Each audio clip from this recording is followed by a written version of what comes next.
Okay, so we're going to practice Amazon CodeBuild. And for this, we are not going to actually build something with Amazon CodeBuild, we're going to test something. And so what do we want to test? Well, if we look at our application, it displays a good old congratulations.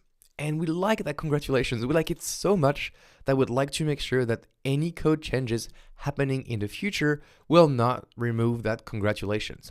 So we should test things out. Basically, if we look at CodeCommit, and we look at index.html file and we scroll down, we see there's a congratulations right here. And so we want to test whether or not that congratulations string is included in the index.html file. Now that's about the goal of what we want to do. Let's see how we do it in practice. So if we go to CodePipeline and go to my first pipeline, as we can see, we can edit this pipeline. And so what we want to do is after the source and before the staging, we want to add a stage right here.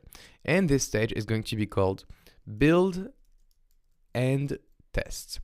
Turns out we're not going to do any build, but here you could also build something if you wanted to. We're just going to test things. So we click on test and the action category is test, but you can see you could choose build just as well.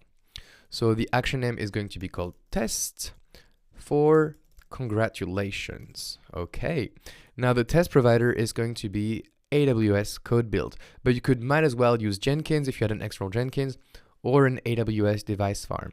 As we're noticing right now, I am adding the CodeBuild through the CodePipeline UI, and that's what I would recommend, especially if you deal with CodePipeline. If you go straight through the CodeBuild interface, you may have problems. Okay, so let's scroll down, and instead of selecting an existing build project, we will create a new project. So this is going to be called test for congratulations. It's just how I want to name my build project, and you could add a description. Now, in terms of how to build, we've seen in the overview that CodeBuild relies on Docker to basically run the test and the build. And so we can either use an image managed by AWS CodeBuild or specify a Docker image. This second option basically allows you to choose your own image running Linux on your own code repository, Docker repository such as ECR and other one. This is an advanced usage. For now, we'll just go ahead and use the image managed by AWS CodeBuild. Now, the operating system that's only offered is Ubuntu. And for the runtime, you're able to choose all the runtimes that I mentioned before. And so because we're dealing with Node, I will go ahead and click on Node.js.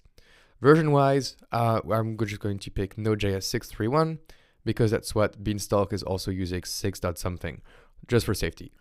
Now, the build specification is that very important thing I said, is that the build spec.yaml file in the source code should be in the root directory.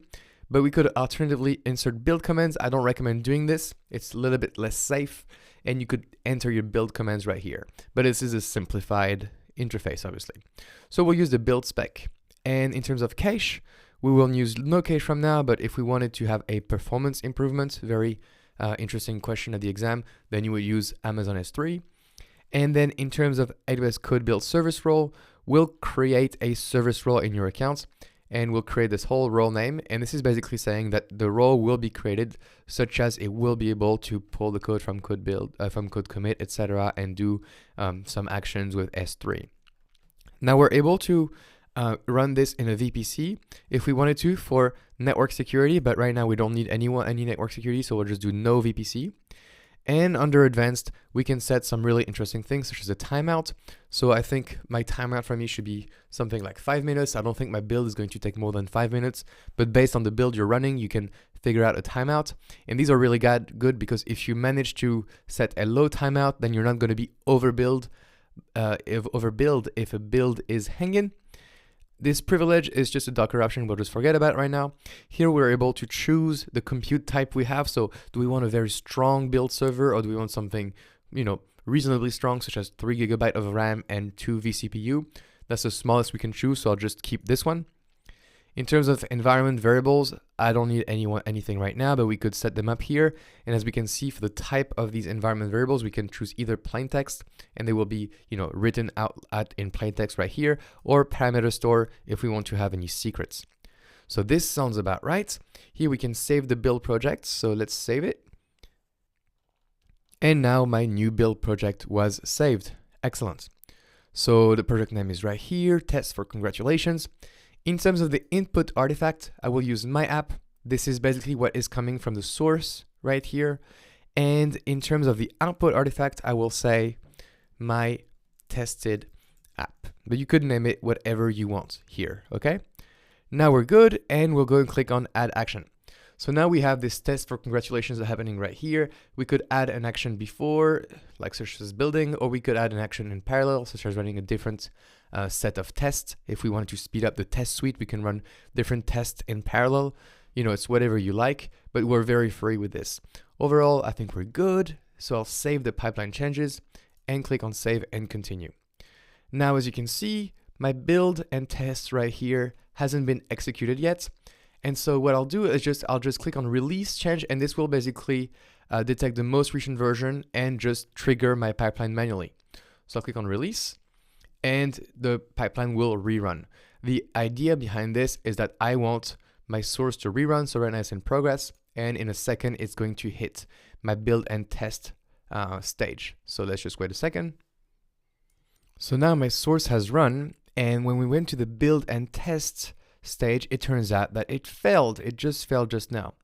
So what are the details? It says action execution failed and the state ending with failed. Let's link to the execution details. So we're able to click on this, and now we end up in the AWS CodeBuild UI. And so in this UI, we can see that the start time was a minute ago and ended a minute ago. And so we can see all the steps that happened into our build. So we could look at the build detail and get a lot of information around where the source version was, the encryption key, and so on, how we ran the code. But if we scroll down, we can see the build log right here. So we get the last 10,000 lines of build log, and we can click here to view the entire logs if we wanted to. And so we see that basically download source success was false.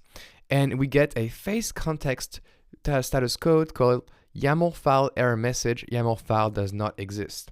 So let's have an idea of what it is. The YAML file does not exist. This is also here what happened into the download source. And so it turns out that because we have specified in our pipeline console that it should look for let's look at it. It should first look for a build spec.yaml file in there. Okay, it should look for a build spec.yaml. So if we go to the configuration and we look at the edit project, we set right here, hey, you should use the build spec.yaml in the source code root directory. Well, if we don't specify in our code commit, let's go back to the code. If we don't specify a build spec.yaml here, obviously things will fail. So this is where things get fun. In the next part of the hands-on in CodeBuild, we're going to create that build spec.yaml file and test things out a little bit further. So I will see you in the second part of this hands-on.